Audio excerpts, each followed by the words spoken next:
ସମସ୍ତଙ୍କୁ ଖ୍ରୀଷ୍ଟୀୟ ପ୍ରେମରେ ମୋର ନମସ୍କାର। ପ୍ରିୟ ମୋର ଭାଇ ଆଉ ଭଉଣୀମାନେ, ଆଜିକା ଜଗତରେ ଅନେକଙ୍କ ପାଖରେ ହୁଏତ ଅନେକ ଧନ ସମ୍ପତ୍ତି ଥାଇପାରେ।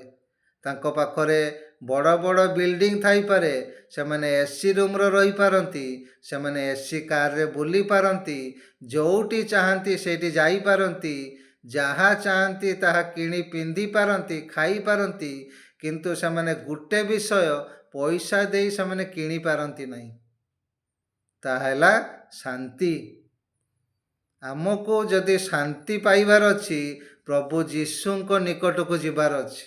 କେବଳ ପ୍ରଭୁ ଯୀଶୁଙ୍କ ଠାରେ ହିଁ ସେ ଶାନ୍ତି ଅଛି, ଯାହା ଜଗତ ଆମକୁ ଦେଇପାରିବ ନାହିଁ, ଯାହାକୁ ଆମେ ପଇସା ଦେଇ କିଣିପାରିବା ନାହିଁ। ମାଥ୍ୟୁ 11:28 ପ୍ରଭୁ ଯୀଶୁ କୁହନ୍ତି, ହେ ପରିଶ୍ରାନ୍ତ ଭାରଗ୍ରସ୍ତ ଲୋକ ସମସ୍ତେ, ତୁମେ ମୋ ନିକଟକୁ ଆସ, ମୁଁ ତୁମକୁ ବିଶ୍ରାମ ଦେବି।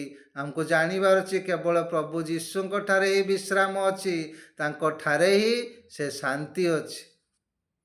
ସମସ୍ତଙ୍କୁ ପ୍ରେଜ୍ ଦ ଲର୍ଡ।